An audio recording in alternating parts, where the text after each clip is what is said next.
Billionaire caught the black maid sleeping on the garage floor with his twins and thought she was slacking off, but it was care. A confrontation in the garage became the beginning of everything. But before we dive into the full story, let me know where you're watching from and what time it is. Now, subscribe to the channel, and let's get started. Chicago's winter had always been brutal, but January 2008 felt particularly merciless. Snow piled in dirty heaps along Michigan Avenue as Zoe Johnson hurried between tables at Milo's Diner, fighting waves of nausea that had become her constant companion over the past few weeks. The cheap polyester uniform clung uncomfortably to her expanding waistline, a secret still hidden beneath carefully chosen loose shirts. "Order up for table 7, the cook shouted, sliding a plate of greasy hash browns across the counter. Zoe grabbed the plate, forcing a smile as she served a middle-aged businessman who barely looked up from his phone. Her eyes darted to her own cell phone tucked in her apron pocket. No new messages. Marcus hadn't responded in 3 days. Between refilling coffee cups and clearing tables, she checked her phone 17 more times. Nothing. The Blackwood investment vice president had become increasingly distant since their last night together, when she'd noticed him staring oddly at her body as she dressed. Her shift ended at 2 in the afternoon. Snowflakes danced in the biting wind as Zoe made her way to the apartment they shared sporadically, a one-bedroom walk-up in a neighborhood carefully distant from the financial district where Marcus conducted his real life. She climbed the 4 flights of stairs, each step heavier than the last. The apartment was small but clean, containing the carefully curated evidence of their relationship. A toothbrush in the bathroom that disappeared when certain calls came. A drawer with 2 dress shirts and a tie in case of emergency meetings. A Northwestern University textbook on the coffee table, her pride, her ticket out of the South Side, next to an expensive leather portfolio with the Blackwood Investments logo, his mark of belonging to a world she could only glimpse. Zoe placed her hand on her stomach, heart racing. 12 weeks. The doctor had confirmed it yesterday. Slipping off her coat, she rehearsed the words she'd practiced 100 times since the blue line appeared on the test. The lock turned at 7:30, almost startling her. Marcus entered, his custom Italian wool coat dusted with snow, his Harvard-educated confidence filling the small space. "You're here," he said, surprise evident in his voice. "I thought you had class on Thursdays." "I skipped it. We need to talk." Her voice sounded stronger than she felt. He loosened his tie, eyebrows rising slightly. "Sounds serious. Everything okay with school? Your mother?" "It's about us." Zoe took a deep breath. "I'm pregnant, Marcus." The transformation that overtook his face would haunt her for years.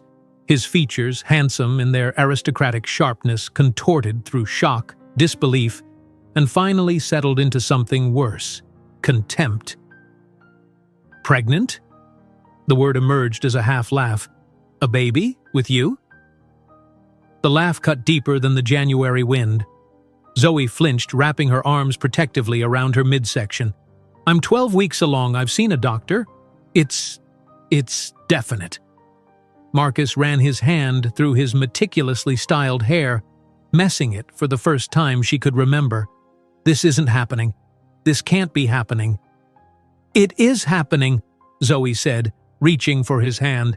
"I know it's unexpected, but—" He recoiled from her touch as if burned. "Unexpected? It's a catastrophe!" His voice dropped to a hiss. "Do you have any idea what this would do to my family? To my position at Blackwood?" 2 days later, Marcus texted her to meet at his office. The Blackwood Investments building towered over the financial district, all glass and steel and old money. The security guard looked Zoe up and down, her South Side accent and department store coat marking her as an intruder before she even spoke. Marcus's corner office overlooked the frozen Chicago River. He didn't stand when she entered, didn't offer her a seat. His desk between them was an expanse of mahogany, polished to reflect her uncertain face back at her. "Here," he said, sliding an envelope across the desk. "This solves our problem." Zoe opened it to find a check with more zeros than she'd ever seen on a single piece of paper. What is this for? To take care of it, discreetly. His eyes met hers, cold and determined. There's a clinic in Evanston, very private, very professional.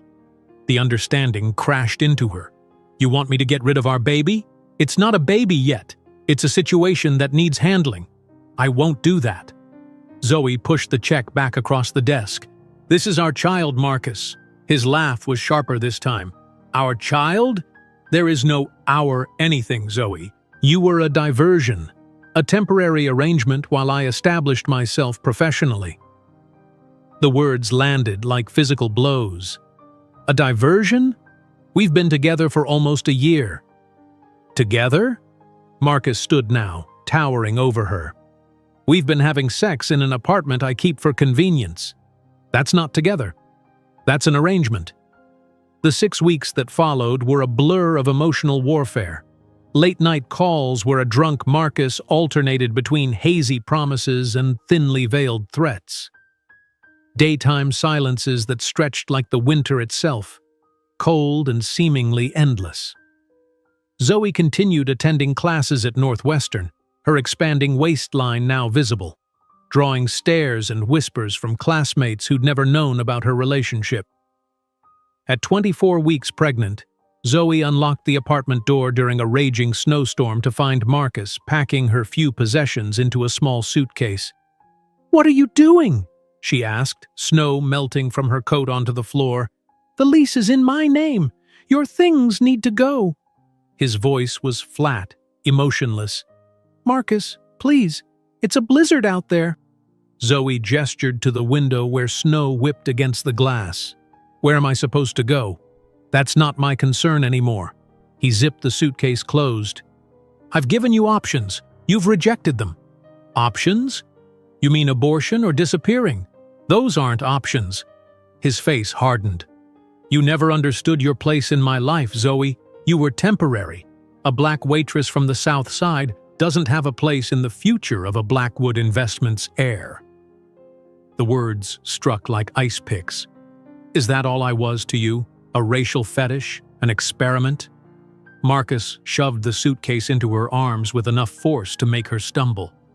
"You were a mistake, a diversion, nothing more." "I'm carrying your child!" Tears streamed down her face. "Get rid of that bastard or disappear, because I won't waste my family legacy on a mixed-race child and a worthless mother."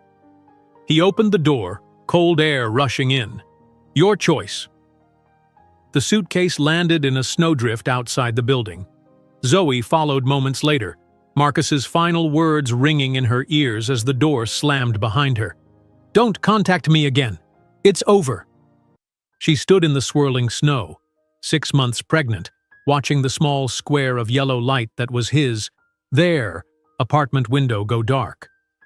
Her tears froze on her cheeks as she dragged the suitcase through the snow to the nearest bus stop. That night, Zoe slept on a pile of napkins in the storage room of Milo's diner, shivering between boxes of supplies, one hand protectively covering her swollen belly. The following weeks blurred into a haze of humiliation and desperation. Unable to afford rent, Zoe alternated between temporary shelters and the university library, where she could study until closing time. Her pride remained just strong enough to keep her attending classes at Northwestern, hiding her homelessness from classmates and professors alike. One evening, her academic advisor, Dr. Eleanor Wright, found her asleep in the business department's study room, textbooks serving as pillows. "Ms. Johnson?" Dr. Wright gently shook her awake. "It's past midnight." Zoe startled awake, instinctively covering her pregnant belly. "I'm sorry, I was just—" "You were sleeping in a university building for the 3rd time this week," Dr. Wright said matter-of-factly. "Where are you living, Zoe?" The kindness in the older woman's eyes broke through Zoe's carefully constructed defenses. The whole story spilled out between sobs. Marcus, the pregnancy, the abandonment, the shelters. 2 days later, Zoe moved into a small room at the back of Dr. Wright's Victorian house in exchange for administrative work in the business department. He said I wasn't enough, Zoe confessed one night, stroking her prominent belly as they shared tea in Dr. Wright's kitchen. That I was too common, no connections, no class, that no Blackwood would ever accept my child. Dr. Wright's eyes flashed with anger before softening. Then prove him wrong, she said firmly, not out of anger, but because you are more than he could ever see. In that moment, warming her hands on a chipped mug in a kind woman's kitchen, something crystallized in Zoe's heart. Not vengeance, but determination. A determination that would define the rest of her life. During those endless nights of studying by lamplight, pregnant and abandoned, Zoe couldn't possibly imagine that 15 years later she would be in a luxurious Manhattan ballroom worth billions, watching the man who had discarded her beg for a second chance. The frigid January wind howled outside Dr. Wright's Victorian house as Zoe curled into a tight ball on her narrow bed, tears freezing on her cheeks before they could fall. The small room in the back of the house was sparse but clean, a sanctuary compared to the shelter where she'd spent the previous 3 nights. A single lamp cast long shadows across the wall as she placed her hand protectively over her swollen belly. "We're going to be okay," she whispered, though the words sounded hollow even to her own ears. Sleep came in fitful bursts, punctuated by nightmares where Marcus's voice echoed, "A waitress from the South Side doesn't have a place in the future of a Blackwood Investments heir." Morning brought the acrid taste of bile as Zoe rushed to the bathroom, morning sickness still plaguing her well into the 6th month. Kneeling on the cold tile floor, she fought back tears. This wasn't how pregnancy was supposed to be, alone, afraid, homeless, but for the charity of a virtual stranger. The Chicago Women's Shelter downtown had been her first refuge after Marcus threw her out. A converted warehouse with rows of metal-framed beds, it smelled of industrial cleaner and desperation. Each night, Zoe had clutched her backpack of remaining possessions to her chest, listening to arguments, crying children, and the occasional sound of a woman sobbing quietly into her pillow. "First time?" an older woman had asked, observing Zoe's wide-eyed fear. "Is it that obvious?" Zoe had whispered back. "Everyone remembers their first night. It gets easier." The woman's eyes, webbed with wrinkles, held no judgment. "Just don't leave anything unattended, even here." 3 nights of fitful sleep there had been followed by 2 on the couch of a classmate who didn't ask too many questions, then a weekend in a motel she could barely afford before her meager savings ran out. Dr. Wright's offer had been unexpected salvation. "I have a room," she'd said simply after finding Zoe asleep in the university library. "And I need help organizing the department archives. It's a fair exchange." Now, as February's bitter cold settled over Chicago, Zoe established a routine. Mornings in class, wearing oversized sweaters to disguise her pregnancy, afternoons working in the business department office, filing papers and organizing research materials, evenings waiting tables at a cafe near campus where the manager pretended not to notice her condition as long as she could still carry trays. "You need to eat more, doctor," Wright commented one evening, sliding an extra helping of chicken onto Zoe's plate. "You're eating for 2. "I'm saving," Zoe replied, her eyes fixed on her textbook propped against the sugar bowl. "Every dollar counts now." In the cramped bathroom that night, Zoe examined her reflection. Dark circles shadowed her eyes, her cheekbones too prominent in her face. 6 months pregnant, yet she'd gained barely 10 pounds. The baby kicked, a flutter of movement that still startled her. "He said I wasn't worth his family name," she told her reflection, hands framing her belly, "that we weren't enough." The following morning in Northwestern's Grand Lecture Hall, Zoe struggled to focus as Professor Harrington discussed market equilibrium. Her back ached from the hard wooden seats, designed without pregnant women in mind. The baby shifted, pressing against her bladder, the 3rd bathroom trip in an hour, would mean walking past judging eyes. "Ms. Johnson?" Professor Harrington's voice cut through her discomfort. "Perhaps you'd like to explain how external factors affect market pricing?" All eyes turned to her. Someone snickered. A girl whispered something to her neighbor, eyes darting to Zoe's midsection. Zoe straightened, one hand unconsciously moving to support her lower back. External factors create market distortions that shift the equilibrium price point. These can include regulatory changes, supply chain disruptions, or significant shifts in consumer behavior. Professor Harrington nodded approvingly. "Precisely. Now, moving on to oligopolistic competition." In the hallway after class, Zoe overheard two classmates talking. Pregnant and still top of the class. Don't know whether to be impressed or depressed. "Where's the father?" the other whispered. "Gone, obviously. Probably some South Side guy who bailed." Zoe clutched her books tighter, Marcus's aristocratic face flashing in her mind. If only they knew. That night in the small back office of Joe's Diner, Zoe balanced accounts while other servers took their breaks. The manager had offered her this additional job when he noticed her working late into the night on homework between serving tables. "You're good with numbers," he'd said. "I need someone to keep the books straight. It's not much, but it's off your feet." Every dollar went into an envelope labeled Baby Fund, hidden in the lining of her backpack. By March, the envelope contained $812, nowhere near enough. An ultrasound at the free clinic revealed a healthy baby boy. The technician had asked if she wanted to call someone in to see. Zoe had shaken her head, tears slipping silently down her cheeks as she watched the grainy image of her son moving on the screen. "He's a fighter," the technician said kindly. "Strong heartbeat." "Like his mother," Zoe had whispered. Spring brought marginally warmer weather and increasing discomfort. At 8 months pregnant, Zoe waddled between classes, ignoring the stares and whispers. One particularly difficult morning, she arrived at Advanced Economic Theory to find someone had written "South Side Slut" on her usual seat. Dr. Wright found her crying in the women's bathroom. "They don't matter," the professor said firmly, helping Zoe clean her face. "Their opinions change nothing about your worth or your future." "But what if they're right?" Zoe sobbed. "What if I can't do this?" Marcus said. "Marcus is an entitled fool who threw away the best thing that will ever happen to him," Dr. Wright interrupted. "One day he'll realize that, and you'll be too busy succeeding to notice."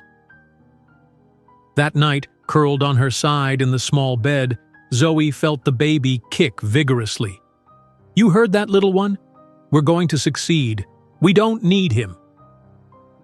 April brought rain instead of snow, and with it a terrible flu that left Zoe feverish and weak for days. Dr. Wright insisted on driving her to the emergency room when her temperature hit 103 degrees. "The baby," Zoe had mumbled deliriously in the car. "Can't afford hospital. Marcus should pay." Dr. Wright's hand had closed firmly over hers. "Forget Marcus. Focus on staying alive for your child." 3 days in the hospital added thousands to Zoe's mounting debt, but saved both her life and her son's. Upon discharge, a hospital social worker helped her apply for emergency medical assistance. "You qualify for aid," the woman had explained, helping Zoe complete forms with shaking hands. "And for food assistance, there's no shame in accepting help when you need it." The first week of May brought unseasonably warm weather and the first contractions. They started while Zoe was taking her advanced finance final exam, sharp pains that made her pencil freeze mid-equation. "Ms. Johnson?" Professor Bennett asked, noticing her distress. "Are you all right?" "I think," Zoe gasped as another contraction hit. "I think I'm in labor." Dr. Wright drove her to Northwestern Memorial Hospital, holding her hand through increasingly painful contractions. "Breathe, Zoe. You can do this." 17 hours later, Tyler Blackwood Johnson entered the world with a powerful cry, his tiny fists already clenched as if ready to fight. Zoe, exhausted beyond words, stared in wonder at the perfect little face that somehow combined her features with unmistakable Blackwood traits. "He's beautiful," Dr. Wright whispered, squeezing Zoe's shoulder. "He's everything," Zoe replied, tracing her finger along her son's cheek. Looking at the tiny face, so like Marcus's yet uniquely his own, she felt a strange peace settle over her. "We're going to be okay." The 2 years that followed tested that assertion daily. Zoe's routine became a brutal marathon, working as an administrative assistant at the university from 8 to 4, studying between tasks, rushing to pick up Tyler from the subsidized campus daycare, then waiting tables from 6 to midnight while a teenage neighbor watched him. After her shift, she would collect her sleeping son, carry him home, and study until 2 or 3 in the morning with Tyler in a second-hand crib beside her desk. Sleep came in 3-hour increments, interrupted by feedings and diaper changes. Her graduation day dawned clear and bright. 26 years old with a 3-year-old on her hip, Zoe Johnson walked across the stage to receive her business administration degree with honors. Tyler, dressed in a tiny button-down shirt and bow tie, played with the tassel on her cap, while Dr. Wright captured the moment on camera. That night, in the small apartment she had finally managed to rent on her own, Zoe tucked Tyler into his bed and sat watching him sleep. His features in repose looked so much like his father that it made her heart ache despite everything. "One day, my love," she whispered, stroking his soft cheek. "The name Johnson will mean more in this city than Blackwood ever did. And when that day comes, he'll know he made the biggest mistake of his life." During those endless nights of studying by the dim light of a desk lamp, with her toddler sleeping beside her, Zoe couldn't possibly know that in less than a decade, her face would grace the covers of business magazines as the disruptive new force in the energy sector, while Marcus's first marriage was already crumbling into ruins. The first contraction seized Zoe's body like an iron vice, causing her pen to freeze mid-equation on her advanced finance final. The pain radiated from her lower back, wrapping around her abdomen with breathtaking intensity. She bit her lip to stifle a gasp, tasting blood. "Ms. Johnson?" Professor Bennett approached her desk, concern evident in his furrowed brow. "Are you all right?" Zoe glanced down at her half-completed exam, then at the small puddle forming beneath her chair. "I think..." Another contraction stole her breath. "I think I'm in labor." The next few minutes passed in a blur, classmates staring, whispers erupting, Dr. Wright appearing as if summoned by some invisible alarm. The older woman's calm voice cut through Zoe's panic. "My car is outside. Can you walk?" The drive to Northwestern Memorial Hospital became a lesson in pain management as contractions increased in frequency and intensity. Dr. Wright gripped Zoe's hand, her voice steady. "Breathe through it, Zoe. You've survived worse than this. You can do it." 17 hours later, after a labor that tested every ounce of her endurance, Zoe heard the most beautiful sound she had ever known, her son's first angry cry. The doctor placed the squirming, vernix-covered infant on her chest. "It's a boy," the nurse announced, though Zoe hardly needed the confirmation. Exhausted beyond comprehension, she stared in wonder at the tiny face. The shock of recognition made her breath catch. The same aristocratic nose, the same defined jawline. Tyler was unmistakably a Blackwood, carrying his father's features like an indelible stamp. "He's beautiful," Dr. Wright whispered, squeezing Zoe's shoulder. Tracing a finger along her son's perfect cheek, Zoe felt something unexpected bloom in her chest. Not the bitterness she had carried for months, but a strange, peaceful certainty. "He's everything," she replied. "We're going to be okay."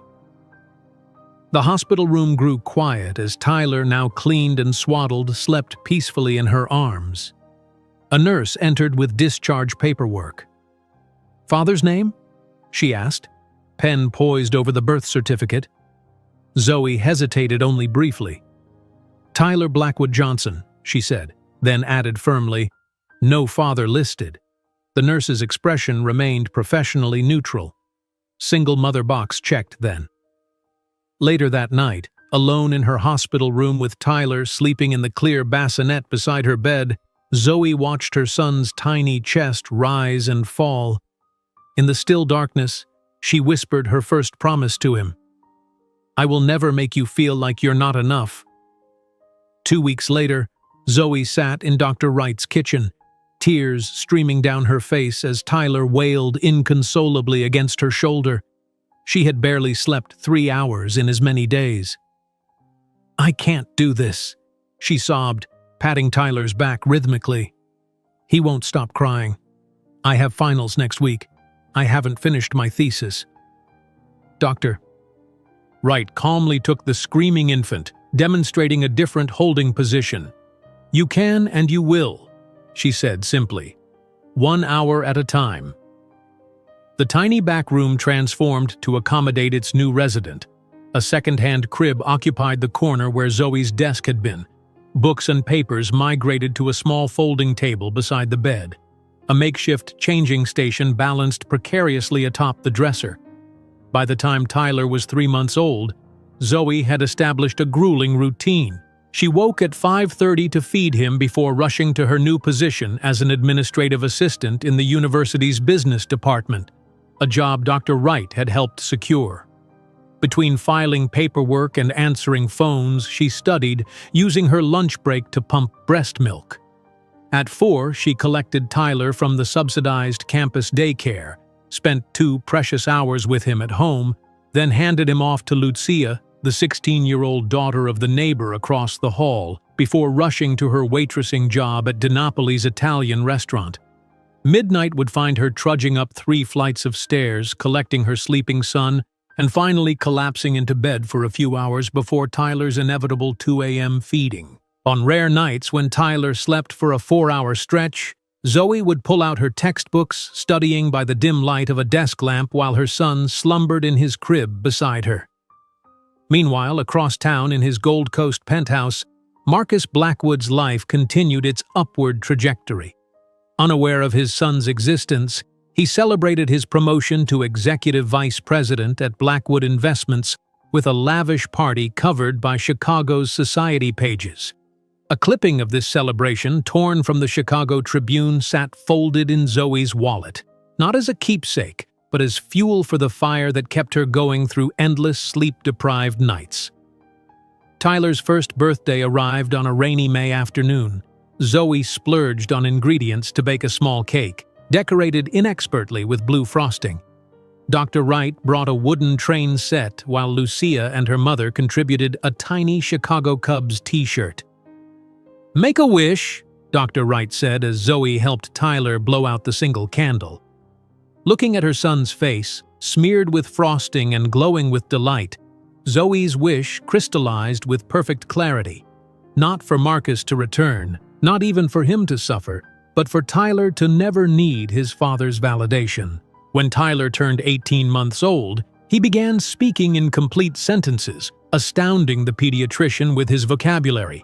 By age 2, he could count to 20 and identify colors in both English and Spanish, thanks to Lucia's playful lessons. "He's gifted," the daycare director told Zoe during a parent-teacher meeting. "Truly exceptional cognitive development." Pride warred with anxiety in Zoe's heart. Her son's brilliance was a double-edged sword, evidence of his Blackwood heritage, yet a testament to what she alone had nurtured. The brutal schedule took its toll. Zoe lost weight she couldn't afford to lose, dark circles becoming permanent fixtures beneath her eyes. One morning, catching her reflection while brushing her teeth, she barely recognized the gaunt-faced woman staring back. That same day, Tyler developed a high fever that prevented her from attending an important lecture. As she placed cool compresses on his forehead, watching his small body shiver beneath the blankets, Zoe broke down. "I can't lose this chance," she whispered, tears falling onto Tyler's heated cheeks. "But I can't lose you either." Dr. Wright found them both asleep on the small bed hours later, Tyler's fever broken, Zoe's face tear-stained. The older woman quietly left lecture notes on the bedside table and slipped out. The following semester, Zoe arranged to record lectures she couldn't attend, listening to them through earbuds while waiting tables or during Tyler's brief naps. She created an elaborate system of flashcards, taping them to the walls around the apartment at Tyler's eye level. "What's this one say, sweetheart?" she would ask, pointing to a card while preparing his breakfast. "Market fluctuations," 3-year-old Tyler would proudly pronounce, mangling the syllables but understanding far more than other children his age. During her final semester, an attorney approached Zoe after class. "I specialize in family law," the woman explained. "Dr. Wright mentioned your situation. You could pursue child support, you know. Given the father's financial position, it would be substantial." Zoe's response was immediate and firm. "I don't want anything from him, not his money, not his name, not even his recognition." "It's your son's right," the lawyer persisted. "My son has everything he needs," Zoe replied, watching Tyler arrange colored blocks into complex patterns on the office floor. "And everything he deserves, he'll earn himself." Graduation day dawned clear and bright.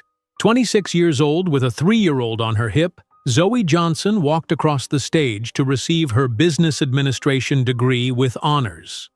Tyler, dressed in a tiny button-down shirt and bow tie that Lucia had helped pick out, played with the tassel on her cap while Dr. Wright captured the moment on camera. That evening, Zoe stood in her small apartment kitchen watching the sunset paint the Chicago skyline in shades of gold and crimson.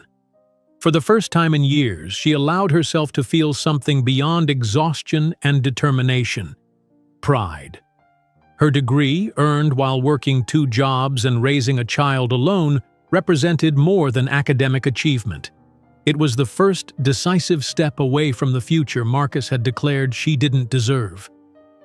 After tucking Tyler into bed, Zoe sat beside him watching his peaceful sleep.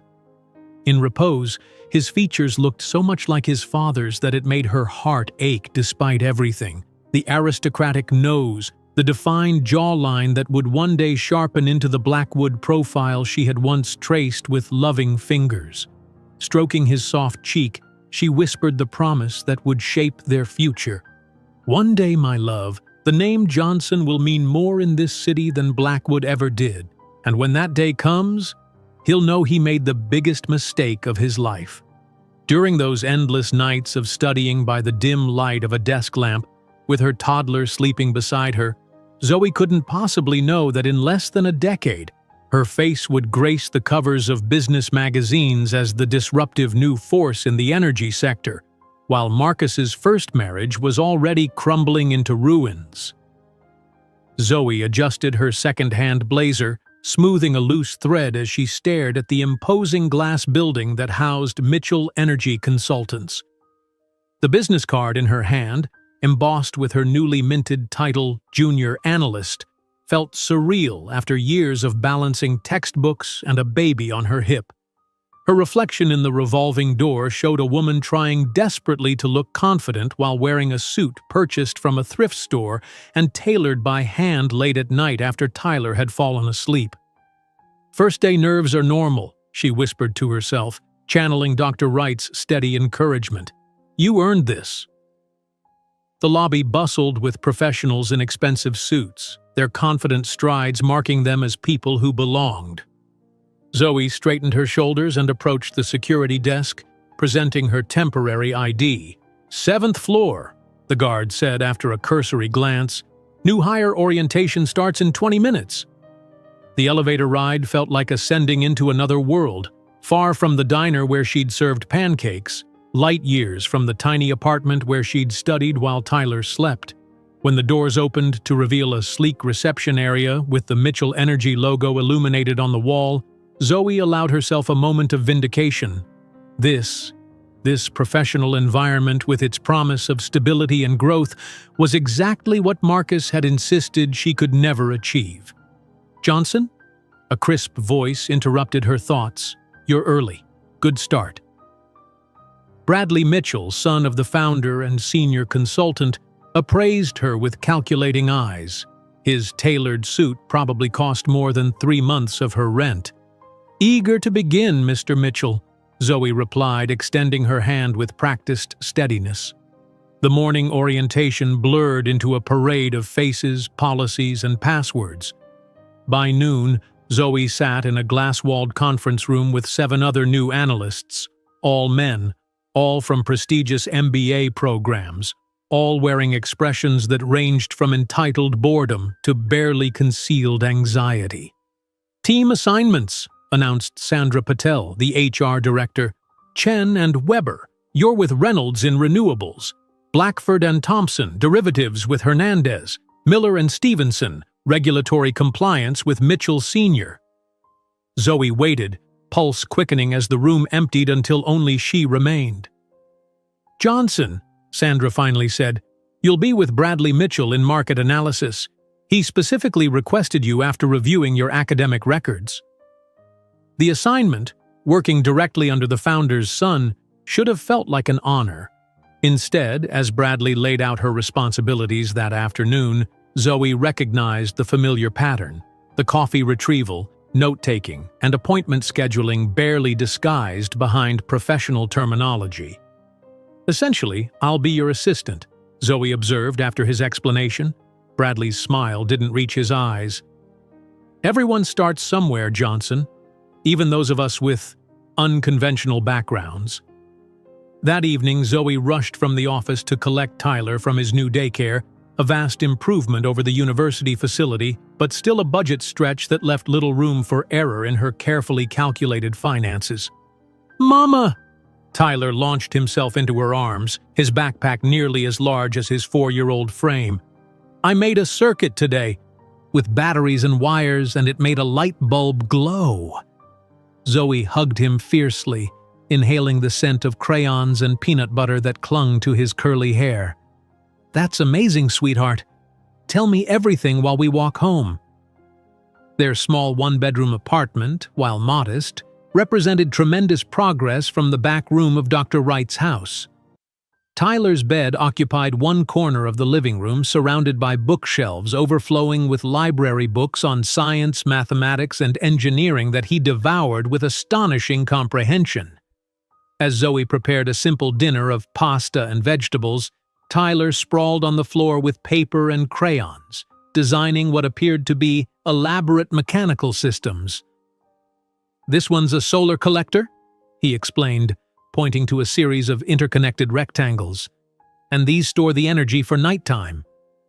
Zoe paused, wooden spoon in hand. "That's very smart thinking, Ty. How did you learn about energy storage?" "Ms. Lucia's science book, but they're doing it wrong." His little brow furrowed with the seriousness of his analysis. "They should connect them differently." Later, after tucking Tyler into bed with 3 bedtime stories and his favorite stuffed dinosaur, Zoe confronted the question she'd been dreading since his 3rd birthday. "Mama?" Tyler's voice was small in the dim light. "Jimmy says everyone has a daddy. Where's mine?" The question pierced her heart, despite having rehearsed this moment countless times. Sitting on the edge of his bed, Zoe chose her words carefully. "You do have a father, sweetheart, but not all families are the same. Some have a mommy and daddy, some have 2 mommies or 2 daddies, some just have grandparents. Our family is perfect with just us." "But why isn't he here? Didn't he want me?" Zoe swallowed hard. "Your father made choices about his life, and those choices didn't include being a father. That doesn't mean anything about you. It says everything about him." Tyler considered this with the serious contemplation that made him seem older than his years. "Is that why we have different names? The kids at school have the same last name as their dads. You have my name because I'm the one who loves you most in the world," Zoe said, kissing his forehead. "And that's all that matters." The conversation haunted her as she spread market analysis reports across the kitchen table that night, preparing for the next day's meeting. Tyler deserved better than her carefully edited truth, but the whole story, the cruel rejection, Marcus's devastating words, would have to wait until he was older, much older. Weeks at Mitchell Energy fell into a grinding pattern. Bradley assigned Zoe routine tasks far below her capabilities while her male colleagues received substantial analytical projects. During team meetings, her carefully researched observations were interrupted or attributed to others. When she pointed out a significant trend in renewable storage inefficiencies, Bradley dismissed it as too theoretical before changing the subject. 3 months into her employment, Zoe noticed Bradley presenting her exact analysis, including her unique graphing approach, during a client meeting. She documented the appropriation silently, adding it to a growing file of similar incidents. The real work happened after hours. While Tyler slept, Zoe meticulously analyzed energy storage market trends, identifying patterns that others had missed. The conventional lithium-ion battery technology dominated the market, but its limitations were becoming increasingly problematic as renewable energy adoption accelerated. One Tuesday morning in November, the energy storage sector was thrown into turmoil when a major battery manufacturer announced massive losses due to technical failures. Precisely the scenario Zoe had predicted in her ignored report 6 months earlier. "How did we miss this?" demanded Senior Mitchell during an emergency meeting. "This impacts 3 major client portfolios." Bradley shifted uncomfortably. The technology showed no previous signs of instability. "Actually," Zoe interrupted, sliding copies of her original analysis across the table, "these issues were identifiable in the efficiency degradation patterns from last spring. I documented them here." The room fell silent as Senior Mitchell reviewed her report, his bushy eyebrows rising progressively higher. "This is dated April 15th. Why wasn't this brought to my attention?" Bradley's face flushed. It seemed speculative at the time. "Speculative?" The older man looked at Zoe with new interest. "Johnson, isn't it? I'd like you to present this analysis to the executive team tomorrow. Expand it with recommendations moving forward." That evening, Zoe celebrated her small victory by splurging on ice cream for Tyler. As they sat on their tiny balcony, watching the Chicago skyline twinkle in the distance, she noticed the Business Chicago magazine she'd bought earlier on the side table.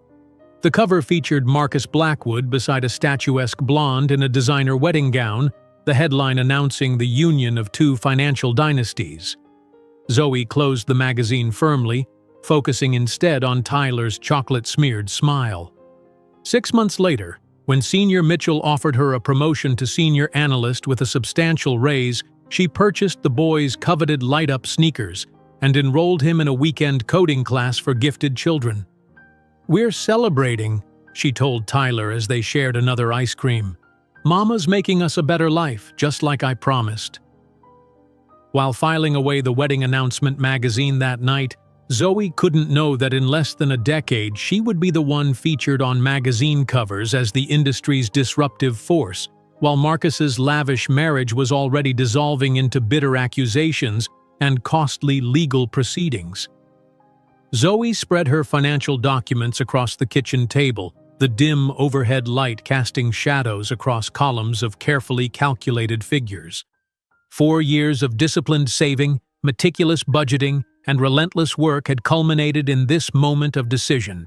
Her fingers traced the balance in her savings account, just enough for a modest down payment on the small apartment they currently rented, or seed capital for the business idea that had consumed her thoughts for the past 18 months. Beside the bank statement sat her detailed business plan for Johnson Energy Solutions, the culmination of countless late nights researching battery technology innovation while Tyler slept. Her market analysis had identified a critical gap in energy storage efficiency that larger companies seemed blind to or unwilling to address. The calculator blinked with the final figures. If she moved forward, they would have exactly 3 months of living expenses as a safety net before complete financial collapse. "It's now or never," she whispered, the decision crystallizing with both terrifying clarity and strange relief. The following morning, Tyler watched with curious eyes as Zoe signed the mortgage papers for their apartment, the notary witnessing her slightly trembling signature. "What are you doing, Mama?" he asked, his intelligent eyes following the movement of the pen. Zoe pulled him close, breathing in the scent of his shampoo. I'm taking a chance on us, on our future. I'm risking our security because I believe in something better." "Are we going to be okay?" His small voice betrayed the awareness that came from growing up watching his mother count pennies. "We will," she promised, hoping the universe would forgive the potential lie. "It might be difficult for a while, but we're building something that belongs to us." 2 weeks later, Zoe stood in a tiny office space in Brooklyn, surveying the scuffed hardwood floors and water-stained ceiling tiles. The rent was barely within her budget, the location far from prime, but the large windows let in natural light that made the space feel almost welcoming. A second-hand desk and chair, purchased from a business liquidation sale, occupied one corner. Her refurbished laptop sat atop it, looking small and inadequate for the ambitions it would need to support. With Tyler's help, she hung a simple sign on the door: "Johnson Energy Solutions," printed at a copy shop and framed in an inexpensive black frame. "What does our company do?" Tyler asked, studying the sign with the seriousness of his 8 years. Zoe crouched to his level, choosing words a child might understand, yet never talking down to him. "Remember how your science project showed that batteries lose power over time? We're going to make better batteries that store energy from the sun and wind more efficiently, so people can use clean energy even when it's nighttime or not windy." Tyler nodded thoughtfully. "So we're saving the planet?" She smiled, touching his cheek. "That's exactly right. But first, we need to convince other people to believe in our idea as much as we do." That evening, she explained their new reality. "Mama now has her own company. We own it, just us. No bosses telling me what to do, but also no guaranteed paycheck every 2 weeks. It's going to be challenging for a while, but this is our chance to build something that matters." The following months became a brutal education in entrepreneurial hardship. Zoe's carefully crafted pitch deck, containing her revolutionary approach to thermal energy storage systems, faced rejection after condescending rejection. "Fascinating concept, Ms. Johnson," said one venture capitalist, a man whose French cuffs and signet rings screamed old money. "But who would lead the technical implementation? Do you have a co-founder? Perhaps a husband with engineering credentials?" "I hold the patents," Zoe replied evenly, though her stomach churned. "And I've assembled a development roadmap with specific technical milestones." "Patents are a good start," he conceded with a patronizing smile, "but investors need confidence in execution. This technology sector requires experienced leadership with established industry connections." Later versions of this conversation played out across conference rooms throughout the city. Sometimes the rejection came wrapped in technical objections, other times in concerns about market viability, but the subtext remained constant. A single black mother without Ivy League credentials or industry connections wasn't a safe bet, regardless of how revolutionary her ideas might be. At night, after Tyler had gone to bed, Zoe worked tirelessly on her prototype designs. Often she would fall asleep at her desk, waking to find Tyler had covered her with his favorite blanket before getting himself ready for school. These silent acts of care from her 8-year-old son both warmed her heart and fueled her determination to succeed. One evening, as Zoe refined equations for energy density optimization, Tyler peered over her shoulder, frowning at her calculations. "Mama, I think there's a mistake," he said, pointing to a line of figures. "If you change this variable here, the efficiency ratio improves by almost 12%. Zoe stared at her son's correction, then quickly recalculated the formula. He was right, completely right. The solution had elegance and simplicity that her more complex approach lacked. "Tyler," she breathed, "how did you see that?"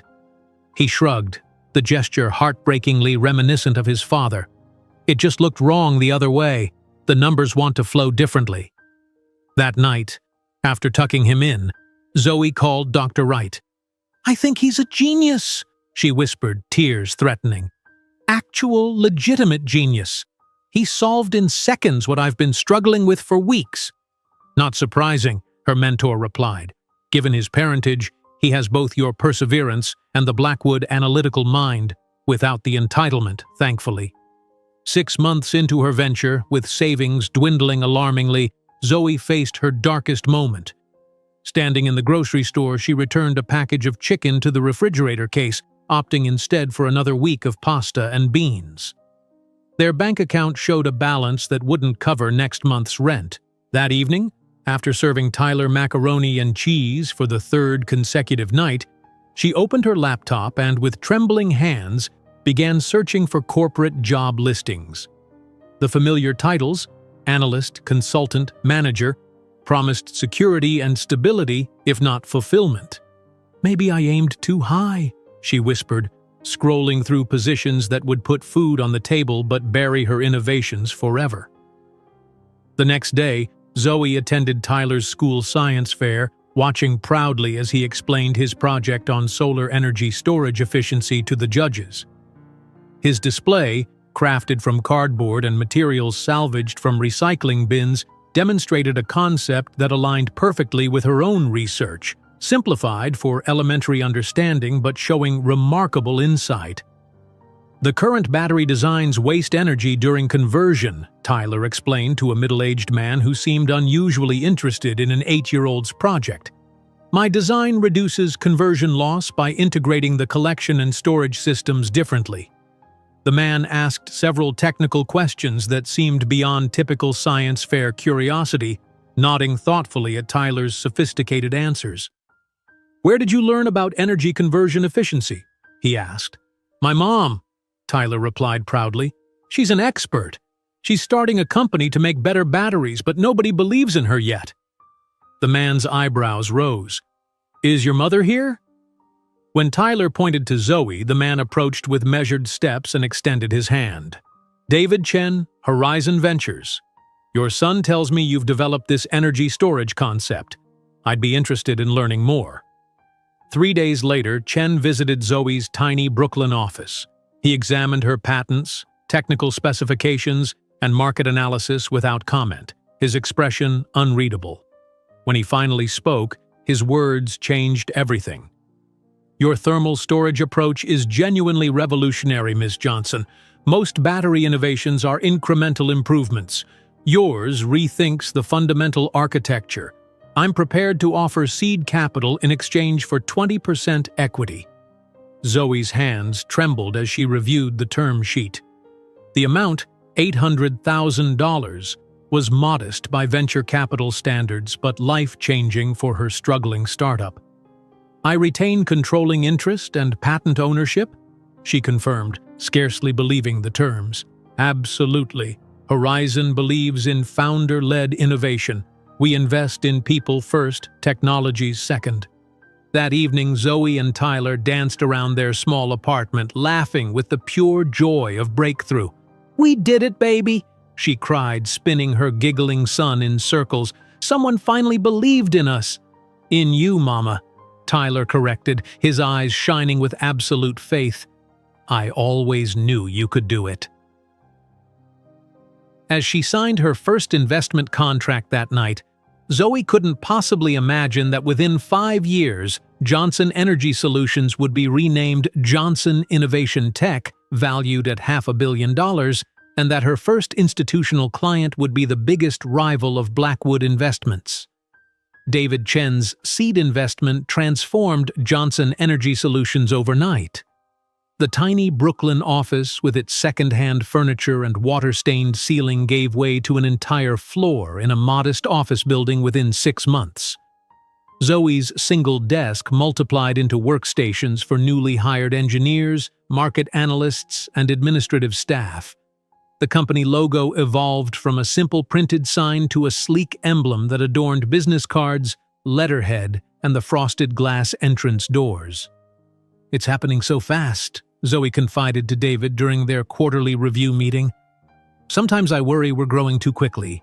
David's expression remained calm, his investor's instinct finely tuned after 2 decades backing technology startups. "Growth without direction is dangerous. But you, Zoe Johnson, know exactly where you're going." By the end of their first year with funding, Johnson Energy Solutions had filed 3 additional patents for their thermal energy storage technology. 18 months in, they secured their first manufacturing partnership with a mid-sized electronics company in Arizona. The prototype testing results exceeded even Zoe's optimistic projections, showing energy retention rates 37% higher than industry standards. Yet for every victory came new challenges that tested Zoe's resolve. 3 venture capital firms approached with acquisition offers that would have made her a multi-millionaire overnight. $50 million for 60% stake, the lead partner from Sequoia West explained, sliding the term sheet across the conference table. You'd remain as CEO for a guaranteed 5-year transition period. Zoe studied the document, noting the cleverly worded clauses that would effectively strip her of decision-making authority while keeping her as the public face. And if I want to take the company in a direction your board disagrees with, the partner smiled thinly. That's why we have boards, Ms. Johnson, to provide guidance. Zoe pushed the document back untouched. I didn't build this company to surrender control. I maintain majority ownership, or there's no deal. That's unusual for a company at your stage, the partner remarked, surprise evident in his tone. I'm unusual, Zoe replied simply, and so is my company. That evening, she explained her decision to Tyler, now 11 and increasingly involved in the company's technical discussions. I could have taken the money, she admitted as they shared Thai takeout in their new, larger apartment. We'd never have to worry about bills again. Tyler, his features maturing into an uncanny echo of Marcus, considered this with the seriousness that continued to surprise even seasoned engineers. But it wouldn't be ours anymore, and your ideas would belong to them. Exactly, Zoe smiled, once again struck by her son's intuitive understanding. Some things are worth more than money. The following week, Tyler stunned the engineering team during a problem-solving session. As senior engineers debated a persistent efficiency issue in the thermal exchange mechanism, Tyler approached the whiteboard and quietly began writing a series of equations. The room gradually fell silent as the team realized the elegant solution unfolding before them. That's brilliant, whispered the lead engineer, a former MIT professor who had joined the company specifically for its innovative approach. The reconfiguration of the conduit pathway eliminates the transfer loss entirely. Tyler shrugged, unconsciously mimicking his father's characteristic gesture. The energy wants to flow this way naturally. We were just forcing it into an unnatural pattern. That night, Zoe implemented a company policy that raised eyebrows among traditional business advisors but defined the distinctive culture of Johnson Energy Solutions. An on-site childcare facility, flexible working hours, and a deliberate hiring focus on women and minorities from technical backgrounds. We're creating the company I wish had existed when Tyler was a baby, she explained to her increasingly diverse leadership team. Talent doesn't conform to a 9-to-5 schedule or look like the typical engineering graduate. The business press took notice. Johnson Innovation, the disruptive startup led by a single mother revolutionizing clean energy, declared the headline in Tech Forward. The article featured a photo of Zoe beside a prototype storage unit, Tyler examining the control panel beside her. In an industry dominated by established male executives from traditional engineering backgrounds, Zoe Johnson presents an anomaly, the article began. A single mother without family connections or inherited wealth, she has nonetheless secured significant funding and breakthrough patents that industry experts call potentially game-changing for renewable energy adoption. As Tyler approached his 12th birthday, Zoe found herself preparing him for the National Mathematics Competition, a prestigious event typically dominated by high school students. Remember, she told him the night before, adjusting his tie in their hotel room, this isn't about winning. It's about approaching problems in the unique way only you can see them. I know, Mom, he replied, with the gentle patience of a child accustomed to being the most intelligent person in most rooms. But I still want to win. He did win, becoming the youngest champion in the competition's history. The victory brought additional media attention to both Tyler and Johnson Energy Solutions, now rebranded as Johnson Innovation Tech, to reflect their expanding technological applications. When the Department of Defense announced a $375 million contract opportunity for next-generation energy storage systems for military installations, Zoe gathered her team in their now substantial conference room. "This is our chance to enter the big leagues," she announced, her quiet confidence a stark contrast to the nervous energy permeating the room. "The competition will be fierce, established contractors with decades of government relationships, but our technology is superior and our team is hungrier." Across town, in the opulent offices of established energy contractors, executives dismissed the upstart company with derisive confidence. "Johnson? That Brooklyn startup?" laughed the CEO of Westfield Energy Systems. "They don't have the infrastructure or the security clearances to handle military contracts. This is adult business." The final presentation to the Military Evaluation Committee unfolded in a tension-filled Pentagon conference room. Zoe, poised in a tailored Navy suit that represented 3 months of her early salary at Mitchell Energy, methodically addressed each technical specification with precision and clarity. When a skeptical general questioned the technology's performance under extreme conditions, she presented data from independent testing that exceeded requirements by 23%. "Ms. Johnson," the procurement officer asked, "can your company scale production to meet deployment timelines for all 17 locations simultaneously?" "We've secured manufacturing partnerships and supply chains specifically configured for this project scope," Zoe replied, her voice steady despite her racing heart. "The implementation schedule in Appendix C details our rollout capability, including contingency buffers." 3 weeks later, the decision rocked the energy storage industry. The $375 million contract goes to Johnson Innovation Tech. The announcement triggered an immediate reaction on Wall Street, with Johnson Innovation's privately held valuation soaring past $200 million overnight. In the Blackwood Investments executive suite, Marcus slammed his fist on the polished conference table as the news broke across financial terminals. "How the hell did we lose to a company that didn't even exist 5 years ago?" he demanded, face flushed with anger. The consortium backed by Blackwood Investments had been considered the frontrunner, and the loss represented a significant blow to their energy sector portfolio. "They have a technological edge we couldn't match," his chief analyst admitted reluctantly. "Their approach to thermal energy storage is genuinely revolutionary."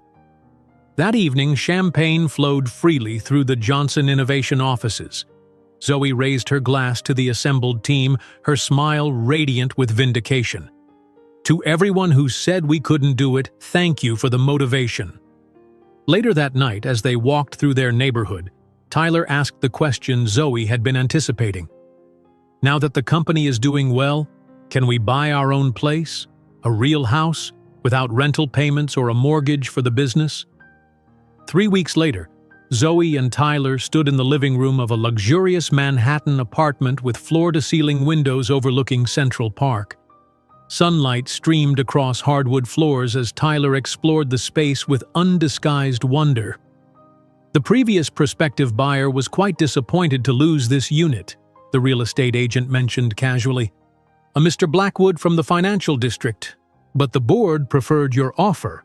They were impressed by your company's innovative approach to clean energy." That evening, as twilight painted the sky in purples and golds, Zoe and Tyler stood on their new terrace, taking in the magnificent view of Manhattan's glittering skyline. "See that building there, Tyler?" Zoe pointed to a distinctive tower a few blocks away. "That's where Blackwood Investments is headquartered. We're officially in their neighborhood now." Admiring the breathtaking view of Manhattan from their new apartment, Zoe didn't know that in just 3 years she would be opening her company to public trading on the stock exchange, with her photo displayed on the Times Square billboard, while Marcus Blackwood would observe from the shadows, finally recognizing who she truly was. The Manhattan skyline glittered in the gathering dusk, its lights reflecting off the glass walls of the Johnson Innovation Tech conference room. 3 years had transformed the company from a promising government contractor into a powerhouse preparing for its public debut. Zoe stood at the window, 36 years old now, watching the financial district where her life had once shattered and would soon be remade on her own terms. "Miss Johnson, the underwriters are ready for you." She turned to face the team of investment bankers and attorneys assembled around the massive conference table. Documents covered every inch of the polished surface. Prospectuses, financial disclosures, governance structures, all part of the intricate dance of taking a company public. But one number dominated the discussion: the proposed valuation of Johnson Innovation Tech at $4.7 billion. "Before we continue," Zoe said, taking her seat at the head of the table, "I want to clarify my non-negotiable terms." The lead banker from Goldman Sachs adjusted his tie. "As we've discussed, Ms. Johnson, maintaining 67% ownership post-IPO is unusual. The standard for founders is typically closer to 20 to 30% after initial public offering." "I'm not standard," Zoe replied, her voice calm but firm. "And neither is this company. My controlling interest ensures our mission remains intact. Those are my terms." "Institutional investors will want greater influence," persisted the banker. "Would you consider reducing to 55% to attract stronger initial participation?" Zoe leaned forward, meeting his gaze directly. "I didn't build this company for 12 years to lose control now. 67% remains with me, or we can explore private funding alternatives." The tension broke when the banker finally nodded. "It's your company, Ms. Johnson. We'll structure the offering accordingly." Later that evening, Zoe arrived home to find Tyler surrounded by college brochures, his 15-year-old face alight with excitement. "It came, Mom! Open it!" He thrust an envelope bearing the Harvard University crest into her hands. Zoe's fingers trembled slightly as she broke the seal, though Tyler's radiant confidence left little doubt about the contents. Unfolding the letter, she read aloud, "Dear Mr. Johnson, we are pleased to offer you admission to Harvard University's class of 2026 with a full presidential scholarship." "Full ride," Tyler whooped, punching the air. "They said my work on algorithmic efficiency for renewable energy systems is revolutionary." Zoe pulled her son into a fierce embrace, remembering the small boy who had once covered her with blankets when she fell asleep over calculations. Now nearly 6 feet tall, he had outgrown her physically, but remained her greatest achievement. "Your grandfather, your father's father, attended Yale," she said quietly. "All Blackwood men have, for 5 generations. They consider it part of their legacy." Tyler shrugged, the unconscious gesture still painfully reminiscent of Marcus. "Guess I'm breaking traditions I didn't even know existed." Across town, in the increasingly austere offices of Blackwood Investments, Marcus slammed down the quarterly report. The company's performance continued its slow decline, hemorrhaging clients to more agile competitors, most notably Johnson Innovation Tech, whose energy storage solutions now dominated the market. "We've lost the Westfield account," announced the chief financial officer, avoiding eye contact. "They're transitioning their entire portfolio to Johnson's system." "Johnson again," Marcus muttered, running a hand through his thinning hair. "Every quarter, it's Johnson Tech, stealing another major client." "Their technology is simply superior," the CFO admitted reluctantly, "and their CEO has developed something of a cult following. Clients want to work with her specifically." Marcus stared out the window toward the building where, unknown to him, his son was celebrating Harvard acceptance. What do we know about this woman? Where did she come from? Self-made success story. Single mother who built the company from nothing. Very private about her personal life, though her son is apparently some kind of mathematical prodigy. Something flickered at the edge of Marcus's memory, a vague discomfort he couldn't place.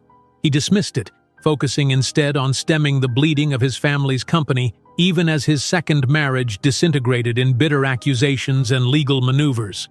As the IPO date approached, Zoe stood before her closet, contemplating the row of carefully selected power suits.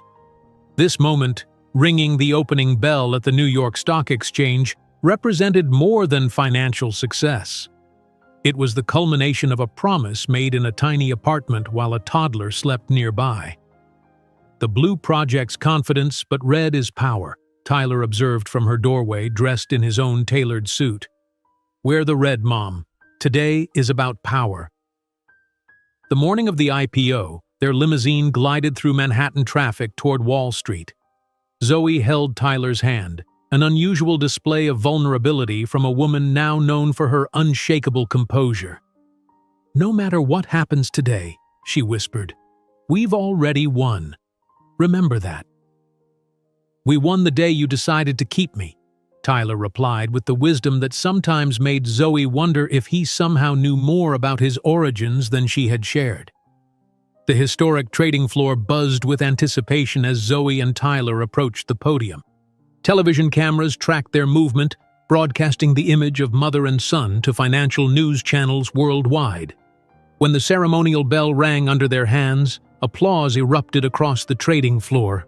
On the massive screen outside in Times Square, Zoe's face appeared 40 feet tall. The woman once told she had no value now, literally larger than life against the New York skyline. Tyler captured the moment on his phone, laughing as his mother pointed to her gigantic image with a mixture of awe and amusement. Inside the exchange, traders watched as JH shares opened 30% above the offering price within the first hour. "Johnson's already up almost 40 points, one veteran trader remarked. "This woman is incredible. Built a multi-billion-dollar company while raising a kid alone." In his office, 17 blocks away, Marcus Blackwood froze as a familiar face appeared on his financial terminal. The woman ringing the opening bell, the founder of Johnson Innovation Tech, was older, more polished, radiating confidence and success, but unmistakably Zoe. The same Zoe he had thrown out into a snowstorm 15 years ago. But it was the young man beside her that caused his breath to catch. Tall, with the unmistakable Blackwood jawline and bearing, the teenager could have been Marcus himself at that age. The terminal identified him as Tyler Johnson, 15, the mathematical prodigy behind several of the company's key algorithm patents. 15 years old, the timing aligned perfectly with the pregnancy he had dismissed as a catastrophe, the child he had demanded be taken care of. "My God," he whispered, his hands shaking as he enlarged the image. "That's my son." When trading closed that afternoon, JIC's shares had risen 43%, making Zoe Johnson's 67% stake worth over $2 billion. Surrounded by journalists outside the exchange, she fielded questions with practiced ease. "How does it feel being one of the few self-made black female billionaires in America?" shouted one reporter. Zoe smiled, her composure perfect despite the chaos. "I hope tomorrow this question won't need to be asked because we'll be many, not few." 2 weeks later, a thick envelope arrived at their Central Park apartment. Inside was the latest issue of Fortune magazine, featuring a cover photo from years earlier, Zoe at her Northwestern graduation, holding toddler Tyler as he played with her graduation tassel. The headline read, "The Unlikely Billionaire: How a Single Mother Revolutionized the Energy Sector." The article detailed her rise from humble beginnings, though it made no mention of Tyler's father beyond noting she had raised her son alone after being abandoned during pregnancy. The final paragraphs described her as the embodiment of American innovation, proof that brilliance and determination can still triumph over established privilege and entrenched systems. That night, Tyler studied the magazine thoughtfully. They don't know half the story, do they? Zoe touched the image of her younger self, remembering the exhaustion and fear that the photograph didn't capture. They know the parts that matter. The rest is just for us. While admiring her journey documented in Fortune's glossy pages, Zoe couldn't imagine that in just 8 months she would stand face-to-face with Marcus Blackwood at the prestigious Wall Street Financial Awards, where past and present would collide in an explosive confrontation that neither could escape. While admiring her journey documented in Fortune's glossy pages, Zoe couldn't imagine that in just 8 months she would stand face-to-face with Marcus Blackwood at the prestigious Wall Street Financial Awards, where past and present would collide in an explosive confrontation that neither could escape. The cream-colored envelope arrived on a Tuesday morning, hand-delivered to Zoe's executive assistant by a courier in a tailored suit. The heavy cardstock bore the embossed gold seal of the Wall Street Financial Awards Committee, its prestigious weight immediately recognizable to anyone in the financial world. "This just arrived for you, Miss Johnson," her assistant said, placing it carefully on Zoe's glass desk. Marked urgent and personal. Zoe ran her fingers over the embossed lettering, a strange tightness forming in her chest. As a child in Chicago's South Side, she had watched these awards with her father on their old television, his weathered hands pointing to the screen as men in expensive suits accepted crystal trophies. "That could be you someday, Zoe Bear," he'd say, though neither truly believed it possible. Inside the envelope, the formal invitation was accompanied by a personal note from the committee chairperson. "The committee unanimously selects you as this year's Financial Personality of the Year. We would be honored if you would deliver the keynote address." The same award Marcus's father had received 20 years ago. The same award Marcus himself had accepted a decade later, his speech about financial dynasty covered extensively in the business press. When Tyler returned from his advanced physics study group that evening, he found Zoe standing by the floor-to-ceiling windows of their penthouse, the invitation in her hand, staring out at the city lights. "Mom? Everything okay?" She turned, showing him the invitation. "I've been asked to be the keynote speaker at the Wall Street Financial Awards." Tyler's face broke into a proud grin. "That's incredible. The same one Grandpa used to watch on TV?" "The very same," she nodded, her voice soft with memory.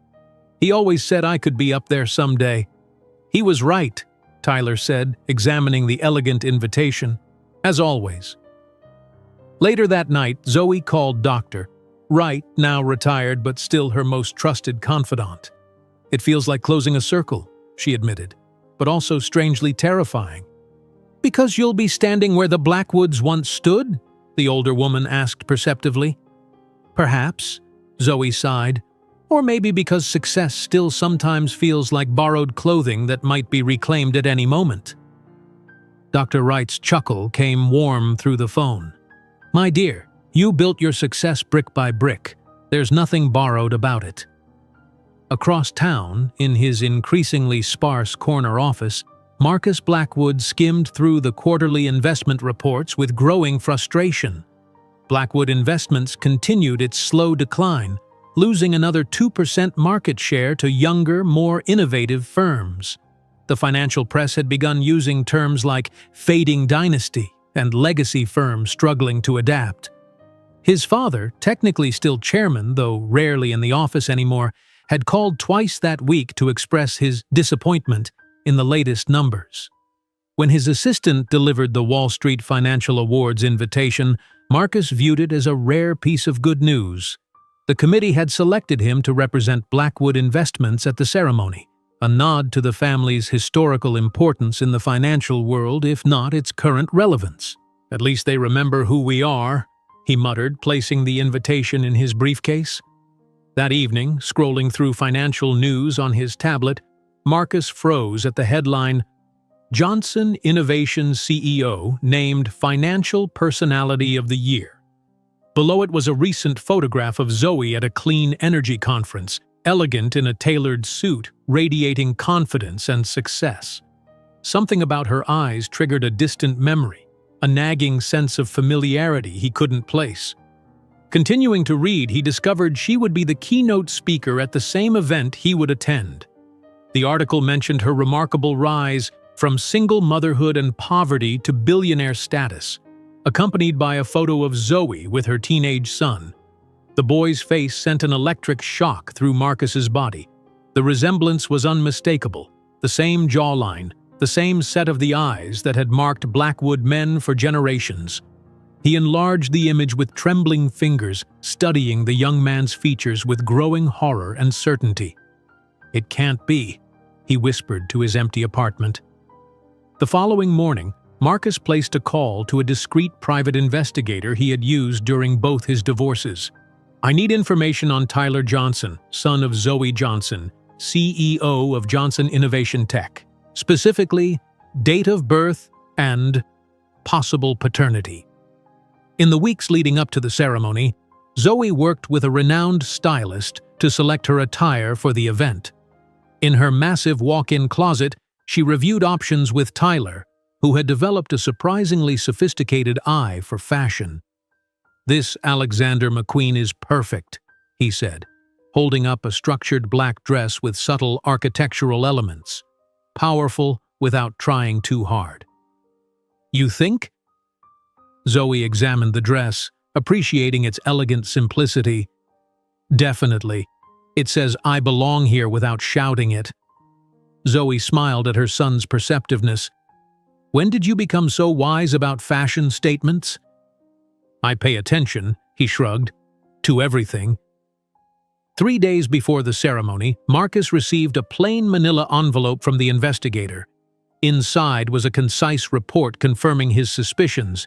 Tyler Johnson, born May 12, 15 years ago, exactly 9 months after Marcus had thrown Zoe out into the Chicago snow. School records showed exceptional academic performance, with IQ test results in the top 0.1%.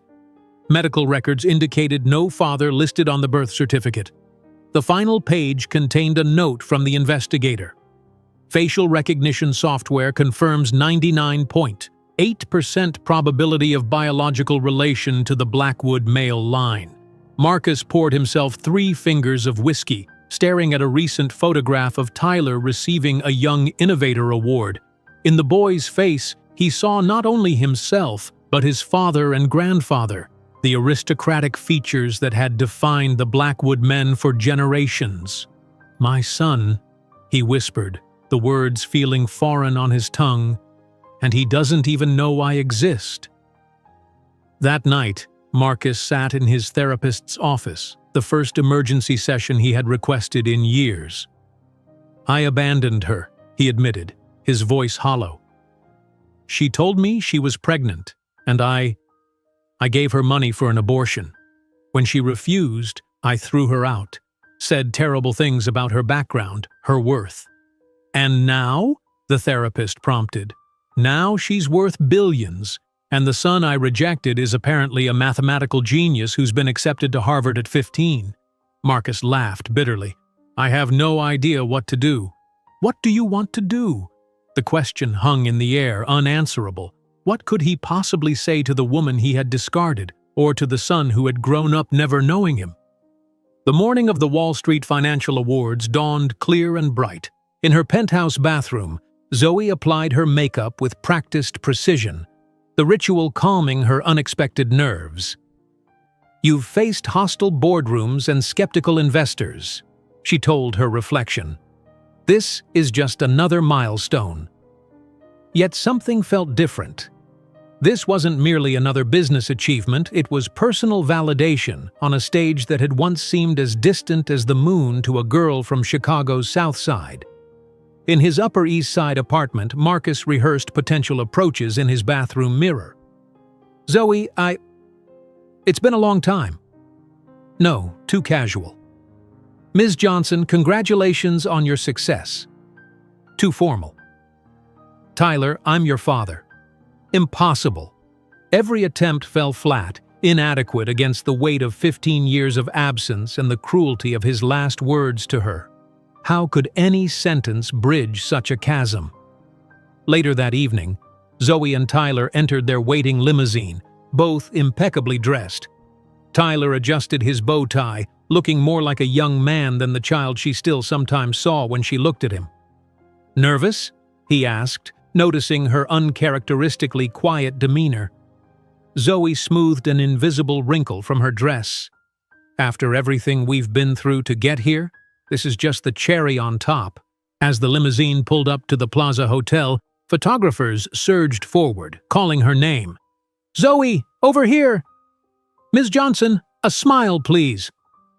She emerged from the car with the quiet confidence of a woman who knew exactly her worth, completely unaware of the shock that awaited her inside the ballroom. While she advanced down the red carpet with the quiet confidence of a woman who knew exactly her worth, Zoe had no idea of the shock that awaited her inside the ballroom, nor the power she would finally have over the man who had once declared her worthless.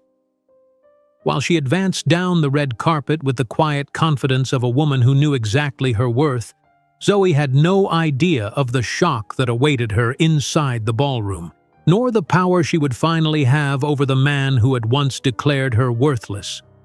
The grand ballroom of the Plaza Hotel opened before her like a scene from another world. Crystal chandeliers cascaded from ornate ceilings, their light refracting through baccarat crystal onto tables adorned with arrangements of white roses and orchids. The financial elite of America circulated with practiced ease, Dom Perignon bubbling in delicate flutes, power and privilege as palpable in the air as the subtle notes of expensive perfumes. Tyler whistled softly beside her. "Impressive," he murmured, his eyes taking in the opulence with the analytical assessment she had come to recognize, not awe, but calculation. "Ms. Johnson." A silver-haired senator approached, hand extended. "Your speech at the Clean Energy Summit last month was revolutionary. I've quoted it twice on the Senate floor." As Zoe exchanged pleasantries, she felt the peculiar sensation of being watched. Across the room, Marcus Blackwood stood frozen beside a group of potential investors, his champagne flute suspended halfway to his lips. 15 years had etched themselves into his once smooth face. His hairline had receded, and stress had carved lines around eyes that stared at her with undisguised shock. "Zoe will be revolutionizing our approach to military energy infrastructure next quarter," said the venture capitalist who had joined their circle, his hand resting casually on her elbow. "The Pentagon practically rewrote their specifications after seeing the Johnson innovation prototypes." She nodded, offering details about the upcoming project while keenly aware of Marcus slowly moving through the crowd toward her like a man in a trance. The confidence that had once seemed his birthright appeared to have abandoned him, replaced by a hesitant uncertainty that would have been satisfying if Zoe had energy to spare for such emotions. "Excuse me," Marcus's voice interrupted the conversation, slightly higher than she remembered. "Zoe Johnson?" She turned, slowly, deliberately, allowing herself one calm breath before meeting his gaze. Recognition flashed across her face. Not the joyful kind, but the clinical assessment one might give a specimen under glass. The emotion she had once feared might overwhelm her at this moment. Rage, grief, vindication was curiously absent, replaced by something closer to professional disinterest. "Mr. Blackwood," she acknowledged, her voice steady and cool. "What a surprise to see you here. I wasn't aware Blackwood Investments still figured among the relevant institutions." The precision of her strike was evident in the way color rushed to his face. The venture capitalist beside her suppressed a smile, misinterpreting the exchange as competitive banter rather than the culmination of 15 years of unspoken history. You look incredible," Marcus stammered, his eyes darting between her face and Tyler, who stood slightly behind her. "I had no idea you were that Zoe Johnson." Her smile didn't reach her eyes. "And why would you? After all, I was just a waitress from the South Side, wasn't I?" Tyler stepped forward, curiosity evident in his intelligent eyes. "Mom, do you know this gentleman?" The word "mom" visibly struck Marcus like a physical blow. He extended his hand toward Tyler, unable to tear his gaze from the face that mirrored his own with youthful perfection. "Marcus Blackwood," he introduced himself, voice unsteady. "I knew your mother a long time ago." "Tyler Johnson," the teenager replied politely, shaking the offered hand with firm confidence. "Pleasure to meet you." Johnson. Not Blackwood Johnson.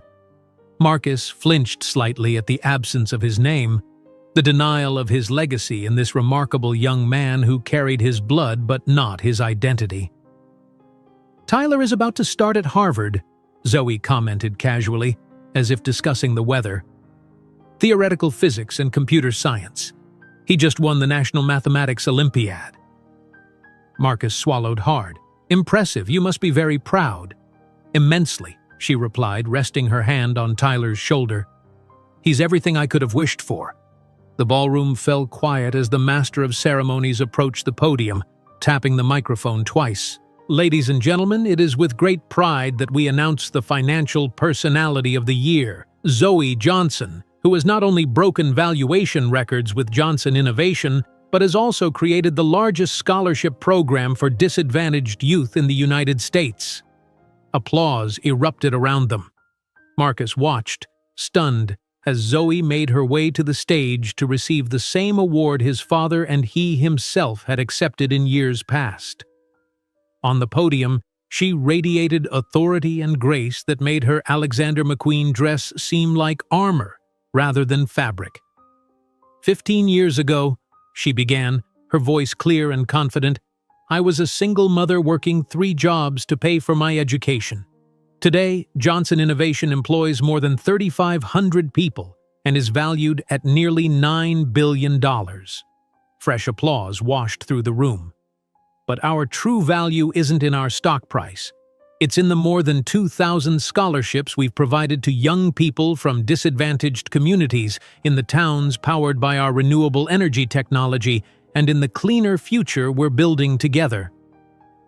Her eyes found Marcus in the crowd. "I learned early that people can tell you that you're not enough, that you don't belong in the circles of power. Today I'm here to say to every young person facing those same prejudices, you don't just belong, you can redefine those circles." When Tyler joined her on stage for the presentation of the Crystal Award, Marcus felt a physical ache in his chest.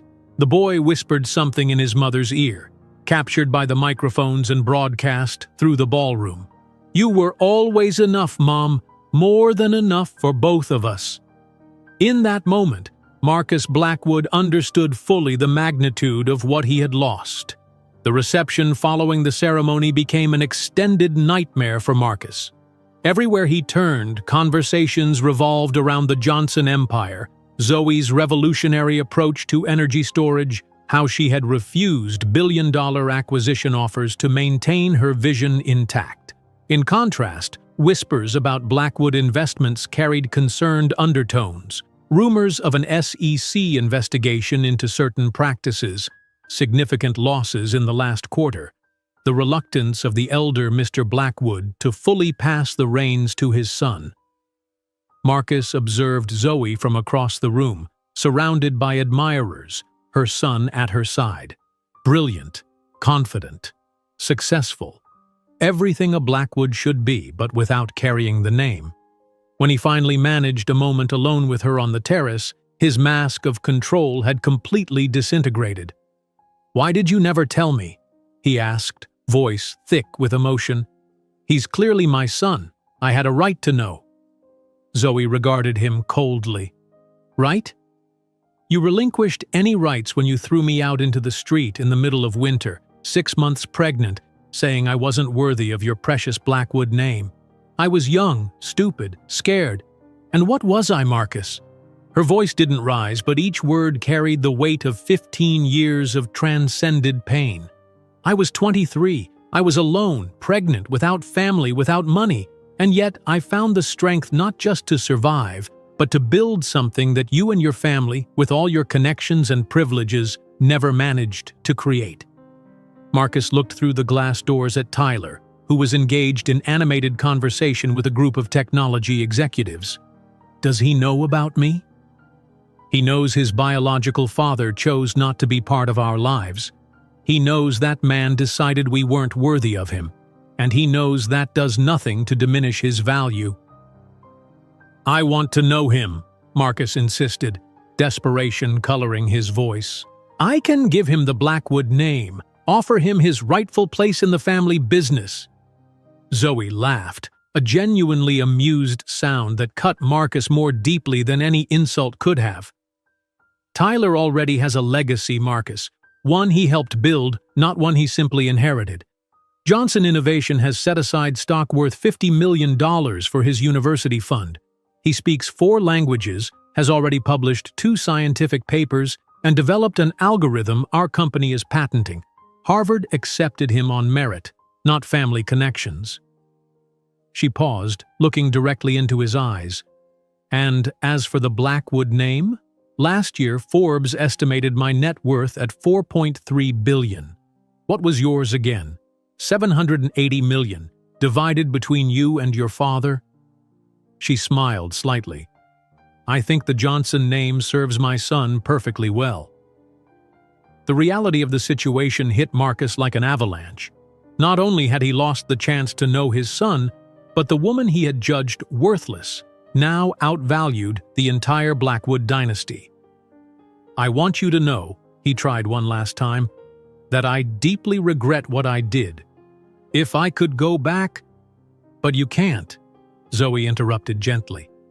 "And that's the beauty of life, Marcus. Our choices define us. Your choices led you here, struggling to keep a declining company relevant, twice divorced, desperately trying to reconnect with a son you never knew. My choices brought me here too, independent, respected, raising an extraordinary son." She glanced at her elegant watch. "Now, if you'll excuse me, Tyler and I have a flight to San Francisco tomorrow morning. We're opening our new research campus, 70 acres, 3,000 new jobs." In the ballroom, Marcus watched helplessly as Zoe gracefully bid farewell to the guests, her son at her side, both radiating a quiet confidence he had never truly possessed, despite his attempts to project it. When Tyler observed his mother's interaction with Marcus from a distance, his expression changed as he realized the truth, but he chose to remain where he was, turning his back on the man whose blood he carried but whose legacy he had no need to claim.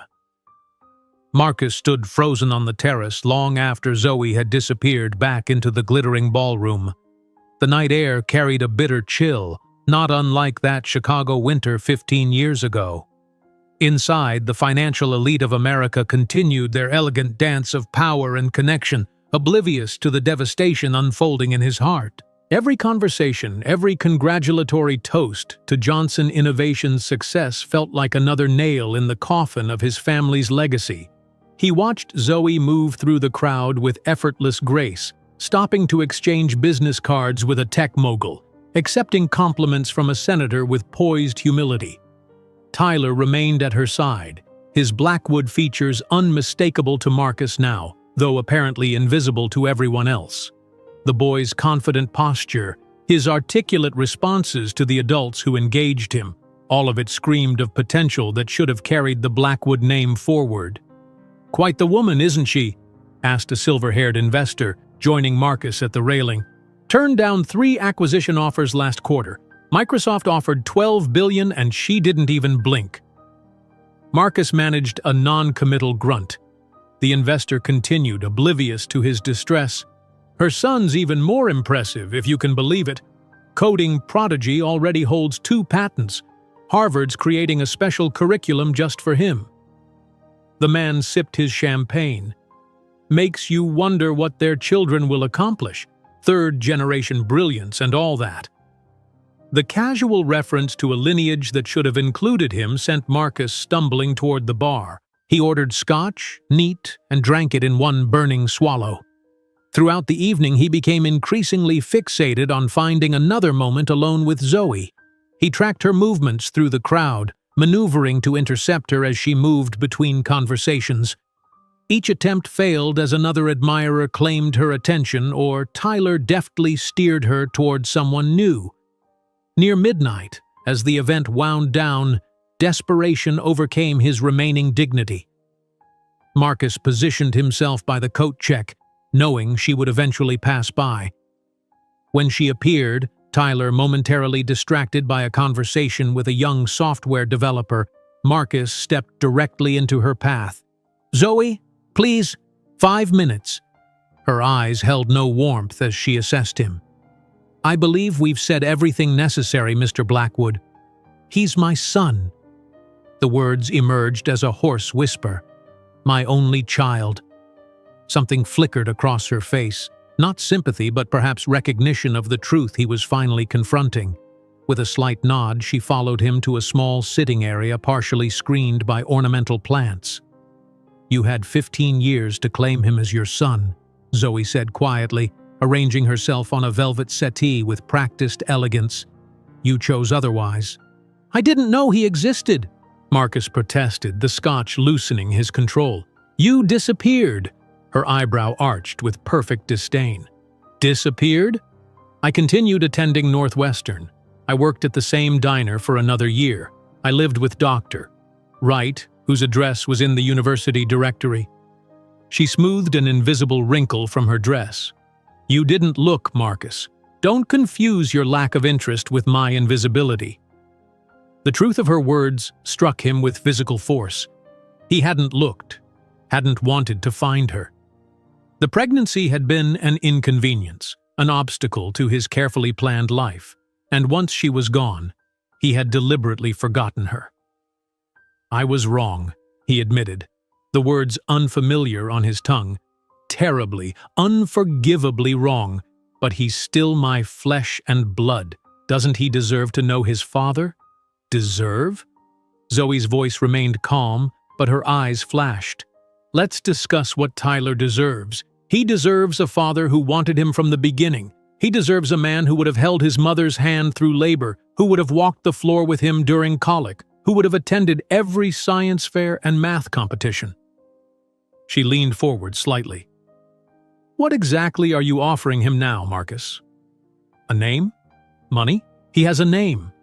One associated with innovation and integrity. And he'll inherit billions without your help." Marcus's next words emerged from the deepest part of him, surprising even himself with their raw honesty. "I'm offering him the chance not to wonder, not to question, not to imagine who his father was and why he wasn't wanted." For the first time, uncertainty flickered across Zoe's face. She glanced across the room where Tyler stood, laughing with a group of young professionals, his resemblance to Marcus painfully obvious now that he knew to look for it. "He doesn't wonder," she said finally. "He knows. Not everything, not your cruel words or how you threw us away, but enough. He's known since he was 12 and asked why there was no father in his life." She met Marcus's gaze directly.